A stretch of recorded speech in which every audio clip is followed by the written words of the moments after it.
So next we're going to talk about momentum. All right, so momentum has to be conserved, just like mass and energy do, but it's actually not quite conserved. So let's write it out this way. So if we write out a momentum balance, we're going to say, oops, sorry, momentum in. So momentum in is going to equal momentum out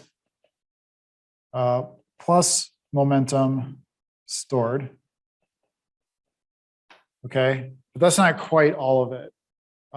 You actually have to balance this against the other forces that are present in this system. So on the left-hand side, we have the sum of all forces. So we're actually balancing momentum against forces. So when we say momentum is conserved, it's momentum itself is not conserved, it's balancing other forces that are present in the system. For this, what we're going to do is we're going to go through this in the x direction. I don't want to go through it twice because it's really tedious. But so we'll say the forces in the x direction, x momentum in, x momentum out, x momentum stored. Right. So we're doing this just for the x now, and then you'll kind of see how it applies to the other dimensions.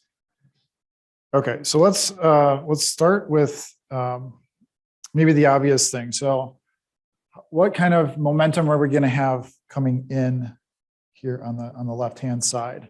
Right. Again, this is width dx this way and dy this way. Okay. So what are we going to have coming in? Well, we'll have the mass that's maybe moving in, right? And the mass that's moving in is the same thing we had before, which was so u rho w dy at all that at x, but we have to multiply it by the velocity of the fluid. So it's actually u times u. So that's u times rho w dy at x. That's our momentum component coming in the x direction. It's our momentum leaving. It's going to be the same thing, right? It's going to be, we'll just write it as u squared. Sorry, u squared rho w dy at x. And then just to save a step here, I'm going to write it out, expand it out. So it's going to be, let's see if I have room here. So the partial with respect to x of u squared rho w dy x times dx. So that's what's going out if we expand it out. Okay, in the y component, we also have y momentum. So y momentum coming in is going to be, this is a little bit tricky. Okay, so we have our y momentum is v, which we had before, v times rho w dx, right? That's the mass flow going in the y direction. But what's the x component of the momentum for the mass coming in the y direction? Right, we're thinking about the x component here. So it's not v squared, it's actually u times v. Right? It's the u component of the velocity times the mass going in the y direction. Okay, so this becomes u times v rho w dx, and that's evaluated at y. Okay, so then going out, we have that same thing, but expanded. So it's u v rho w dx. Let's see if I have to be careful to leave myself room here. Plus the partial with respect to y of u v rho w dx times dy. Okay, so we have our mass flux related momentum components covered now. Okay. Any questions on this so far? We said that the process itself is not that there's not that much complicated here. It's just we have to go through it and then, keep careful track of what's happening. Okay, so we have that part. Let's think about next. So we have, I don't know, I'll start doing this in a different color. So the next thing we have for momentum is we have to think about the forces that are acting on this control volume, right? And what are all the forces that could be acting on this control volume?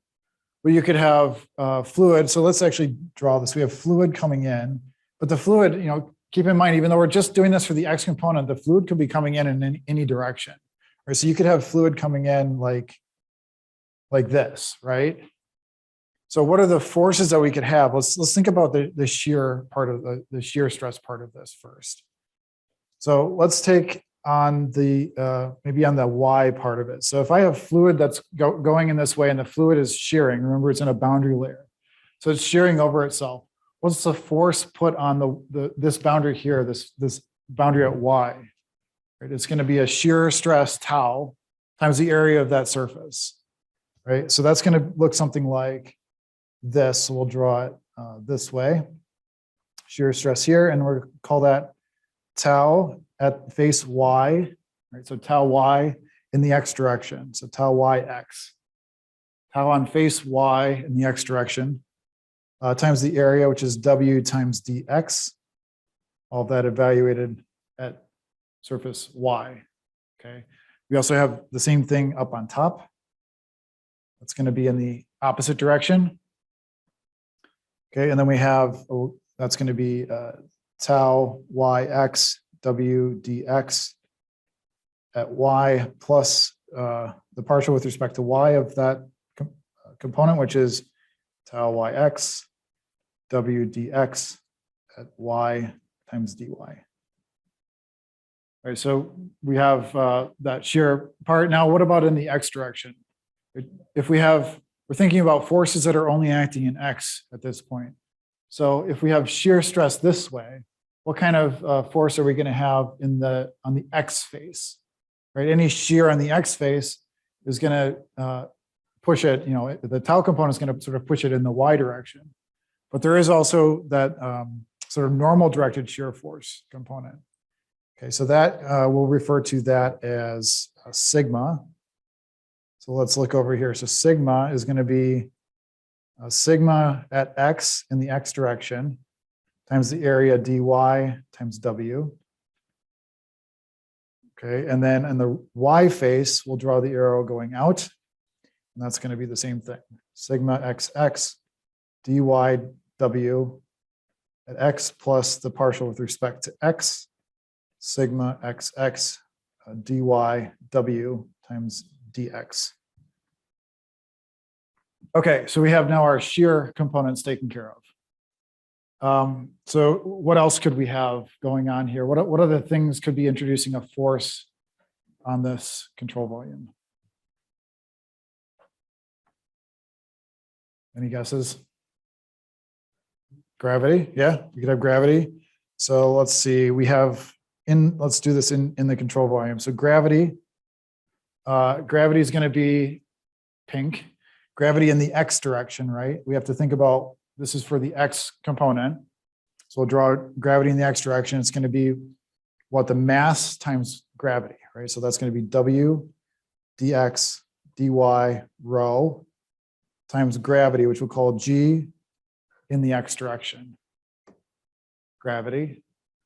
Okay, we also have, maybe not so obvious, we have pressure. You could have pressure on the surfaces. So we'll do that in green here. So let's do pressure. And we can kind of, you can pick any direction for the arrows you want. You just have to be consistent and you have to write the energy balance or the balance that way. So we'll write pressure here on the left as the pressure on the face times the area of the face, which is P dy times W at position X. Okay, and then on the other face, we'll draw it going in here. So we have two arrows going in. We have P dy W at X plus the partial with respect to X of P dy W times dx. Okay, we have pressure. Let's see, did we get everything else? 2, 3. One more thing. You can have stored momentum here. All right, so you can have some storage of momentum. So in here, we're going to have, with respect to time, W dx dy, so it's a dy, times rho times u. That's our, let's see, what is that? Yeah, right. Because so momentum is going to be the mass that's changing with time times the x component of velocity, u. Okay. So this is very messy looking, but we've gotten through it, right? This is everything we need to think about for our momentum balance. Okay. Again, there's nothing really complicated here. It's just going through the process. Okay, so let's then take this and well, let's do one thing first. So let's look at things here that cancel out. There's a bunch of stuff that cancels out. So we have, let's see, up here we have, let's start with the order we went, right? So our x, this cancels with this.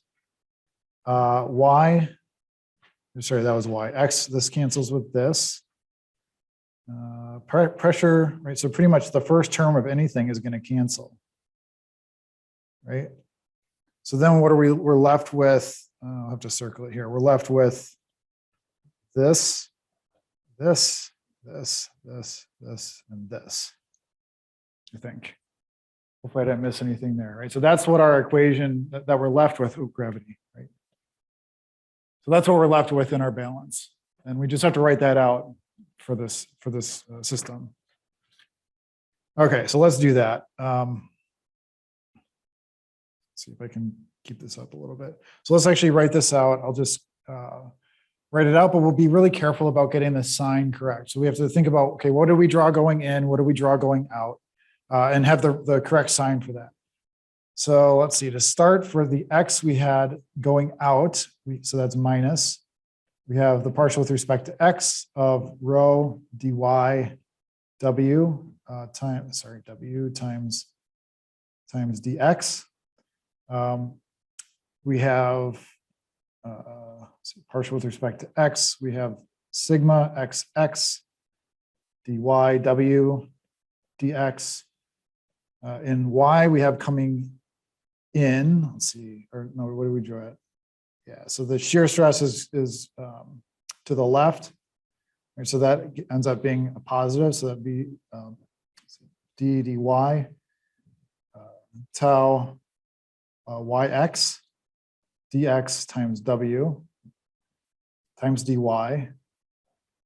plus w dx dy rho times gx as our gravity term.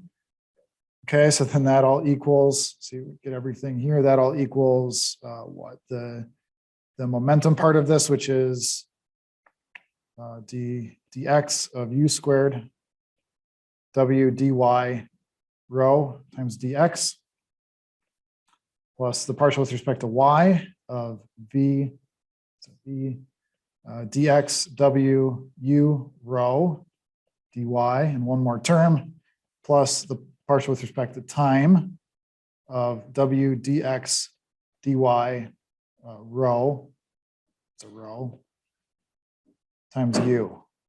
Okay, I'll let you copy that down.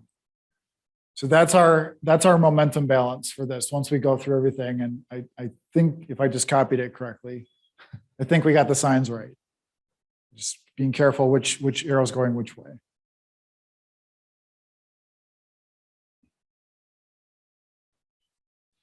Okay, so that's our conservation of momentum. Now, this is still kind of a messy equation, right? So there's some things, again, we can do to simplify this down. What are those things that we can do? Well, we can start by dividing out the things that are common. We can divide by w, dx, and dy. So we can do that for every term, w, dx, dy, dx, dw. There we go here. So w, dy, dx, w, dx, dy, w, dx, dy. All those can go away for this. And again, this is assuming a Cartesian coordinate system, right? We're doing this for Cartesian coordinates. And if you're not doing it for that, it becomes messier. I wouldn't recommend it. And you sometimes then you can't cancel out these things.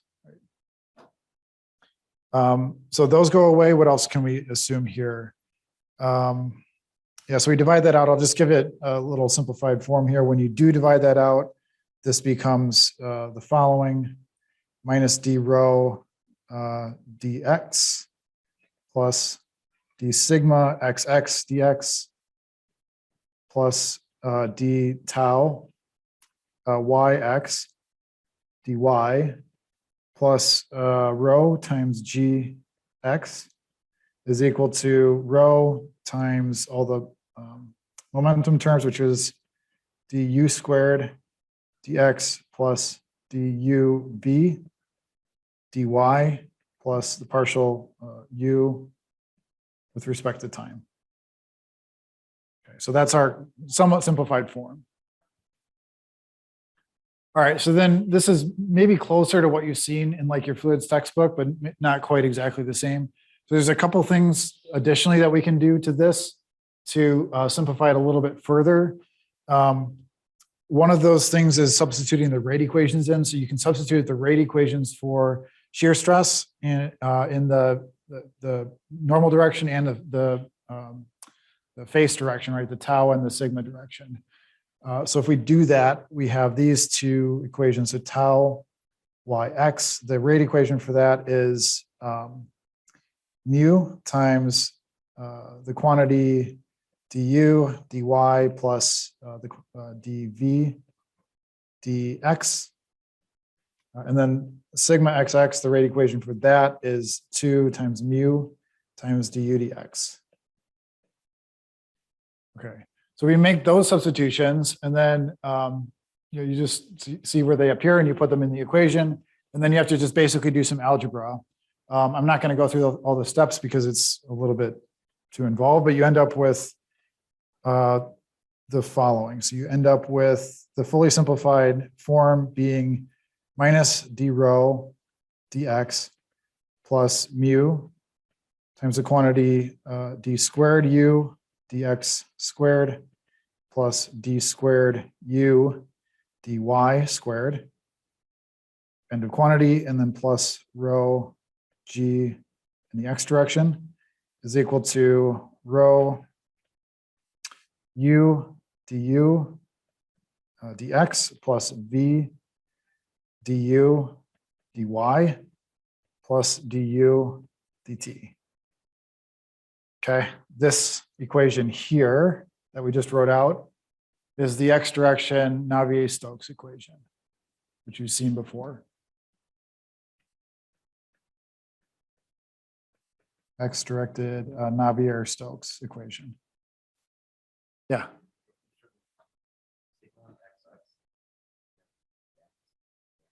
Oh, what did I write there? Yeah, so it should be du. Got ahead of myself. Du dx. Okay, hopefully I didn't make any more mistakes, but this exact derivation's in the book, right? If you're curious how in more detail how to get to that last step, or can't read my handwriting, right? You can look in the book too. But this is the x direction Navier-Stokes, right? Let's just for the sake of comparison write out the y directed Navier-Stokes so that you have this one too. So this one is again d rho dy plus mu times the quantity d squared v dx squared plus d squared v dy squared plus rho times g, sorry, rho plus rho times g in the y direction is equal to, on the right hand side, we have rho times u dv dx plus v dv dy plus dv, I'm sorry, plus dv dt. That's our y direction Navier-Stokes. Both of those, you just have to go through that full, analysis again for the y to get to that equation. Okay, so that's our second component that we have.